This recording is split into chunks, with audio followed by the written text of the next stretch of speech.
Welcome back to Friday Night Football. Susquehanna Township has been one to watch the past couple years. Quickly jumped out to a 2-0 record to start 2024, hoping to stay perfect against Boiling Springs in Week 3. Here he is, the man, the myth, the legend, Joe Heaton, coaching his team up. No score, first quarter. Township's Torrin Evans up top to Jasani Brown.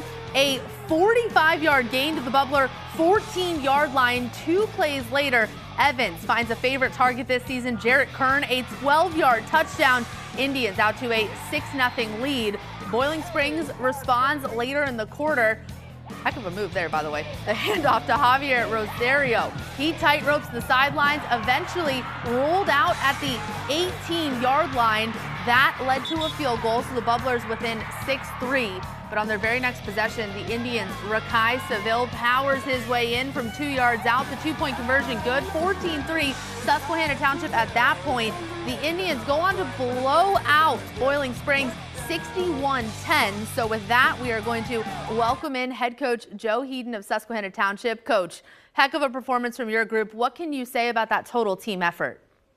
You know, it's the fact that I think our kids are beginning to buy in, make each other accountable, and take pride in taking things one day at a time. So we still got a lot of things to work on, but, you know, to put 61 points up on the board tonight, it definitely was an accomplishment.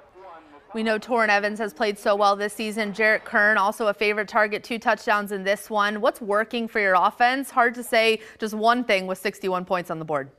You know, I think it's, again, it all goes back to the work they put in the summertime, the work they've been putting in post-practice and during practice, and the fact that, you know, that whole crew has been playing together since they played youth football. And I think that this is coming to the fruition of all the work and all the time they played together. And not only they're good football players, but they're great friends. And I think that makes it a lot easier, and it makes it more fun. You have already won games in a variety of different ways. I think back to that Week 1 win over Penn Hills that felt back and forth for about 17 hours. That game took forever. But what does this say about your team? You're being able to win in a variety of different ways. How much can that help you as you head down the stretch in the regular season? You know, I think that it says a lot in the aspect of you had a close game at Penn Hills, and then we had an up and down game versus Greencastle. And then tonight, you know, we at times tonight, and I don't want to sound like I'm being cliche-ish or tough, but we were sloppy at times tonight. So we had some things we have to clean up because, you know, you take it one day at a time, one game at a time.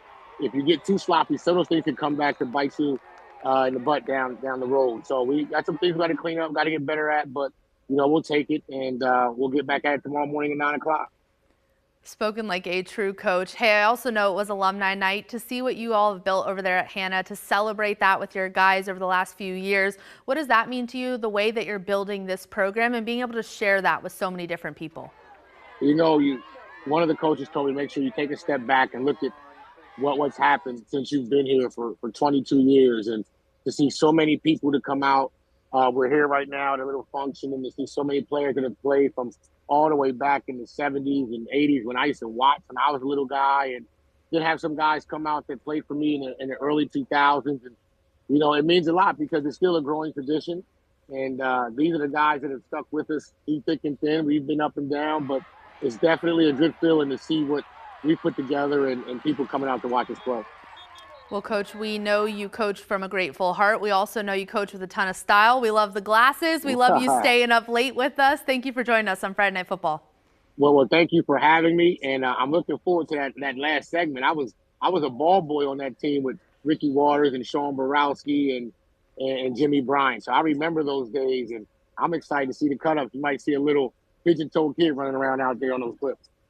Who gave him a copy of our rundown? All right, Coach, you got to stay up a little bit longer. We're going to talk about that backfield coming up.